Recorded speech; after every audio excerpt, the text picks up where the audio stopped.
اعوذ باللہ من الشیطان الرجیم بسم اللہ الرحمن الرحیم الحمدللہ والصلاة والسلام علی رسول اللہ وآل رسول اللہ واللعنۃ الدائمہ علی اعدائہم اعداء اللہ اما بعد فقد قال اللہ تبارک وتعالی فی کتابہ المجید وفرقانہ الحمید وقولہ الحق ثم قست قلوبكم من بعد ذلك فهي كالحجارة او اشد قسوة۔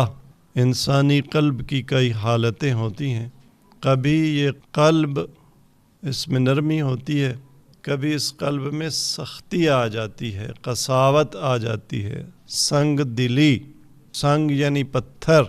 بعض اوقات انسان کا قلب پتھر بن جاتا ہے اور بے رحم ہو جاتا ہے، یہ ایک قلب کی حالت ہے۔ اس کے مقابلے میں قلب کی حالت ایک خشوع کی حالت ہے، خضوع کی حالت ہے، نرمی کی حالت ہے، خوف و رجا، یہ ساری حالتیں ہمارے قلب کی ہیں۔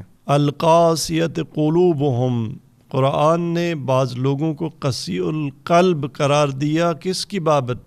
عن ذکر اللہ، یاد خدا کی بابت۔ انسانی قلب میں خوف خدا نہ ہو، یاد خدا نہ ہو، یہ قلب ثم قست قلوبکم، پھر تمہارے قلب قسی ہو گئے، سخت ہو گئے، اور سختی میں کہاں تک پہنچ گئے؟ فہی کالحجارہ او اشد قسوہ، او اشد قسوہ، یا پتھر سے بھی سخت، لوہا، یہ قلب نہیں ہے، گویا لوہا ہے۔ خدا نہ کرے ہماری حالت ایسی ہو کہ دنیا کی ہر چیز ہمیں ہمارے قلب میں اس کی محبت ہو، اس کی طرف ہمارے دل میں نرم گوشہ ہو، ہمارے دل کا جھکاؤ ہو، لیکن یاد خدا کی طرف ہمارا ذرہ برابر تمایل نہ ہو۔ اصل گویا قرآن پڑھنے کے لیے قلب پتھر ہے، نماز کے لیے دل پتھر بن گیا، دعا کے لیے دل گویا پتھر بن گیا۔ نعوذ باللہ، خدا سے پناہ مانگنی چاہیے انسان کو کہ بعض بدعمالیوں کی وجہ سے اور انسان کے بعض اعمال کی وجہ سے اس کے قلب میں یہ حالت آ جائے۔ خداوند تبارک تعالیٰ کو اس کے برعکس وہ قلب چاہیے جو یاد خدا سے پر ہو، نام خدا آ جائے، یاد خدا آ جائے، کار خدا آ جائے، یہ قلب متمائل ہو جائے، ایسا قلب خداوند تبارک تعالیٰ کو۔ اور خداوند تبارک تعالیٰ نے قلب کے اندر ایک مومن، ایک انسان کے قلب کے اندر اس حالت کے ایجاد کرنے کے لیے حتیٰ بین نوع بشر پر سختی کی ہے، جیسا کہ سورہ مبارک انعام کی آیت نمبر 43 میں ارشاد فرماتے فَلَوْلَا إِذْ جَاءَهُمْ بَأْسُنَا تَضَرَّعُوا، تضرع قساوت کے مقابلے میں ہے۔ ایک دفعہ خدا کے مقابلے میں ہمارے قلب میں قساوت ہے، ایک مرتبہ ہمارے قلب میں تضرع ہے۔ دنیا میں بہت سارے لوگوں پر خدا کا عذاب اس لیے ہوتا ہے، سختی اس لیے ہوتی ہے، تنگ دستی اس لیے ہوتی ہے، بیماری اس لیے ہوتی ہے، ایکسیڈنٹ اس لیے ہوتا ہے، ہارٹ اٹیک اس لیے ہوتا ہے کہ تضرعوا، ان کے قلب میں جو قساوت آ گئی ہے، یہ جو پتھر بن گیا یہ ذرا ٹوٹے،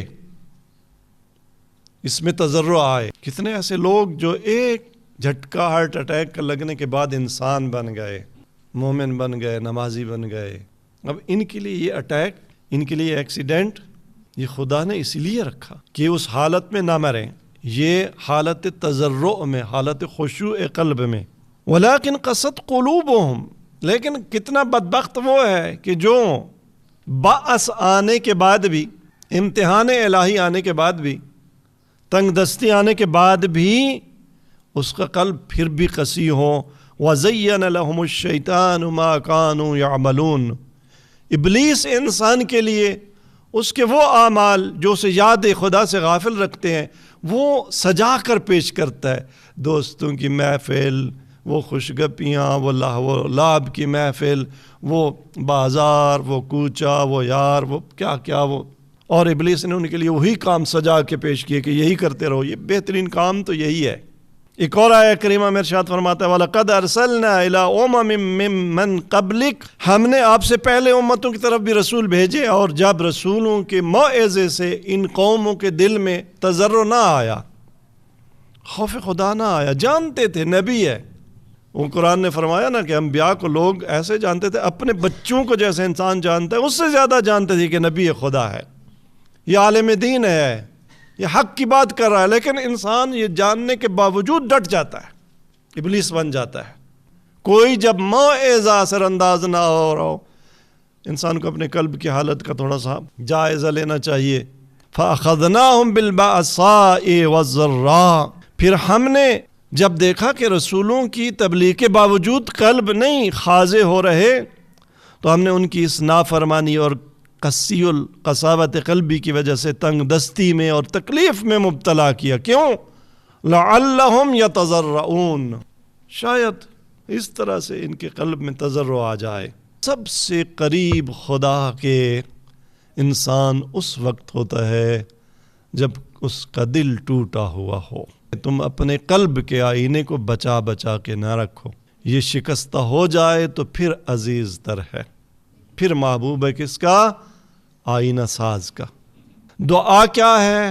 دعا مناجات، دعا اور مناجات میں فرق یہ ہے کہ دعا مانگنا ہے، مناجات نجوا ہے۔ نجوا کہتے ہیں سرگوشی کو، دوسرے کے کان میں ایسا ہم کرتے ہیں نا باتیں، راز کی باتیں، اسے کہتے ہیں نجوا۔ نجوا کس کے ساتھ؟ خدا کے ساتھ۔ کبھی ہم نے نجوا کیا؟ یہ مناجات 15، یہ مناجات شعبانیہ، یہ فلاں مناجات، یہ معصومین بیٹھتے تھے خدا کے ساتھ سرگوشی۔ جیسے کوئی بہت راز کی بات ہم دوستوں کے ساتھ کان میں آہستہ آہستہ کرتے ہیں، یہ خدا چاہتا ہے میرا عبد میرے ساتھ نجوا کرے، میرا عبد میرے ساتھ بات کرے۔ خدا منتظر رہتا ہے کہ میرا عبد کب میرے ساتھ بات کرے گا۔ نماز کیا ہے؟ نماز یہی مناجات ہے۔ معصوم نے فرمایا ان احدکم اذا قام فی صلاتہ، جب تم میں سے کوئی مومن نماز کے لیے کھڑا ہوتا ہے تو معلوم ہے کیا؟ فَإِنَّهُ يُنَاجِي رَبَّهُ، وہ اپنے رب کے ساتھ سرگوشی کر رہا۔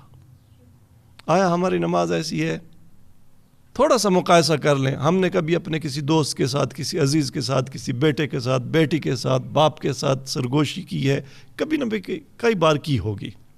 تو آیا وہ جو میری حالت میرے دوست کے ساتھ گفتگو کے دوران تھی، میرے عزیز کے ساتھ میری حالت تھی، نماز میں میری وہ حالت ہے ایاک نعبد ایاک نستعین، وہ حالت ہے میری؟ اگر ہے تو میری نماز ہے، نہیں تو خدا معاف کرے۔ ائمہ طاہرین عاشق تھے اس نجوا کے، کب وقت ملے گا کہ میں خدا کے ساتھ بیٹھوں گا۔ بعض اوقات ہوتا ہے انسان کو وقت نہیں ملتا اپنے محبوب بیٹے کے ساتھ، بیٹی کے ساتھ، بھائی کے ساتھ، بہن کے ساتھ، عزیز کے ساتھ، رشتہ دار کے ساتھ بات کا وقت نہیں ملا۔ کب وقت ملے گا؟ معصومین جس انتظار میں ہوتے تھے، قید میں جا کے خدا کا حمد کرتے تھے کہ خدایا ہم فرصت مانگتے تھے، ہمیں فرصت مل جائے تیرے ساتھ نجوا کریں۔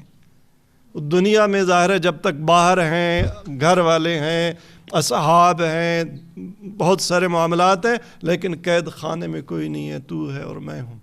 اتنی عزیز ہے کہ انسان زندان میں جانا بھی پسند کرے۔ نجوا اتنا محبوب ہے خدا کے لیے۔ اور امام زین العابدین مانگتے تھے متعنا بلذیذ مناجاتک، ابھی افطار کے وقت ہمیں لذیذ کھانوں کی کیا ملے گا، پکوڑا ہے، سموسہ ہے، پتہ نہیں کیا ہے کیا ہے۔ یہ تو ہم غریبوں کی افطاریاں ہیں، بڑوں کی تو ہمیں نام ہی نہیں آتے۔ زبان کی لذت، کبھی یہ انتظار بھی کہ کب بیٹھوں گا مصلی پر مناجات کروں گا۔ متعنا بلذیذ مناجاتک، خدایا مجھے اپنی لذیذ مناجات وہ عطا فرما، اس کی متاع عطا فرما۔ ایک اور جملہ یہ بھی امام زین العابدین کا، وَزَيِّن لِيَتَّفَرُّدَ بِمُنَاجَاتِكَ، قرآن کی آیت نے کیا کہا تھا؟ وَزَيَّنَ لَهُمُ الشَّيْطَانُ مَا كَانُوا يَعْمَلُونَ۔ ابلیس لوگوں کے لیے کیا سجاتا ہے؟ وہ محفل اس میں جائیں، وہ بچیاں بیٹھی ہیں، وہ لڑکیاں بیٹھی ہیں، وہ لڑکے بیٹھے ہیں، وہ دوست بیٹھے ہیں، وہ بیٹھک ہے، یہ ابلیس سجاتا ہے۔ امام کیا عرض کر رہے ہیں؟ وَزَيِّن لِي، بار الہ تو میرے لیے ایک چیز کو تزیین بخش، بہت ہی خوبصورت ہو جائے میرے لیے، اس سے زیادہ پیاری چیز میرے لیے کوئی اور نہ ہو۔ زین لی کیا؟ امام زین العابدین کو کس میں زینت نظر آئے؟ بمناجاتک باللیل والنہار، کائنات کا سارا حسن اکٹھا کر کے میرے سامنے کھڑا کر دیا جائے، میں اس کی طرف نظر بھی اٹھا کے نہ دیکھوں، لیکن تیری مناجات کی محفل لگی ہو تو زین العابدین اس میں جائے، انہیں وہاں حسن نظر آئے۔ یاد خدا نبی کریم صلی اللہ علیہ وآلہ وسلم سے جناب جابر بن عبداللہ نے ایک روایت نقل کی ہے کہ آپ نے فرمایا ان العبد لا يدعو اللہ وهو يحبہ، اللہ تبارک تعالیٰ جب اپنے بندوں کو پسند کرتا ہے نا تو انہیں دعا عطا کرتا ہے کہ مانگتے رہیں، میرے ساتھ بات کرتے رہیں۔ آپ ارشاد فرماتے ہیں کہ اللہ سے جب ایک بندہ دعا کر رہا ہوتا ہے اور خدا اس کو پسند کرتا ہے، محبوب رکھتا ہے، فیقول لجبرائیل، خدا جبرائیل سے کہتا ہے کہ افض لعبدی ھذا حاجتہ واخرھا، میرے اس بندے کی حاجت سن لیکن ابھی پوری نہیں کرنی۔ کیوں؟ فإنی احب الا ازال اسمع صوتا، ہم کتنے لوگوں کی بات سننے کے لیے منتظر ہوتے ہیں، کال نہ کریں تو ہم ناراض ہو جاتے ہیں۔ خدا کو انتظار ہے، رسول خدا کا فرمان ہے۔ جبرائیل سے کہہ رہے ہیں جبرائیل روک لے اس کی حاجت، ابھی کچھ تو میرے ساتھ بات کر لے۔ فإنی احب لا ازال اسمع، مجھے محبوب ہے، لا ازال تو طلبات جانتی ہے نا، ما زالہ کس کے لیے؟ کنٹینیوٹی کے لیے، ہمیشگی کے دوام کے لیے۔ میں چاہتا ہوں میرا یہ عبد میرے ساتھ بات کرتا رہے، میں اس کی آواز سنتا رہوں۔ وَإِنَّ الْعَبْدَ لَا يَدْعُو اللَّهَ عَزَّ وَجَلَّ وَيُبْغِضُ، لیکن جہاں خدا کو بندہ محبوب نہ ہو، وہ جب دعا بھی مانگے تو خدا جبرائیل سے کیا فرماتا ہے؟ یا جبرائیل اقضِ لعبدی حاجتہ، میرے بندے کی جلدی حاجت پوری کر، وَأَجِّلْهَا، جلدی کر، فَإِنِّي أَكْرَهُ أَنْ أَسْمَعَ صَوْتَهُ، میں نہیں چاہتا اس کی آواز سنوں۔ امام باقر علیہ السلام نے فرمایا کہ مکتوب فی التورات، وہ تورات جس میں کوئی تحریف نہیں ہوئی، اس میں لکھا ہوا ہے کہ حضرت موسیٰ علیہ السلام نے اپنے رب سے پوچھا، اے میرے پروردگار، کیا تو میرے قریب ہے کہ میں تجھ سے مناجات سرگوشی کروں، یا تو مجھ سے دور ہے کہ میں بلند آواز میں؟ دو الفاظ جو آئے، ایک دفعہ فَأُنَاجِيك، میں اے خدا تو میرے قریب ہے میں تیرے ساتھ مناجات کروں، یا تو مجھ سے دور ہے کہ میں تجھے ندا دوں۔ آواز جب کوئی دور ہو تو آواز دی جاتی ہے، زور سے آواز پکار، جب قریب ہو تو نجوا ہوتا ہے۔ تو حضرت موسیٰ پوچھ رہے ہیں کہ خدا تیرے ساتھ نجوا کروں یا مناجات کروں؟ تو اللہ تبارک تعالیٰ نے وہی نازل کی، یا موسیٰ انا جلیس من ذکرنی، اے موسیٰ میں اس کے ساتھ بیٹھتا ہوں جو مجھے یاد کرتا ہے۔ بس یہ زبان سب سے پہلے بند یہ زبان ہونی ہے، مرنے سے پہلے پہلا عضو جو معطل ہوتا ہے وہ زبان۔ کتنے ہم بولے، کن کے ساتھ بولے، کتنی باتیں کی، اب تک زندگی کا ایک حساب کر لیں، اپنے رب کے ساتھ کتنی دعا کی، بات کی۔ خداوند تبارک تعالیٰ سے دعا ہے کہ ہمارے لیے اپنے ساتھ گفتگو کو مزین کر دے۔ والسلام علیکم ورحمۃ اللہ وبرکاتہ۔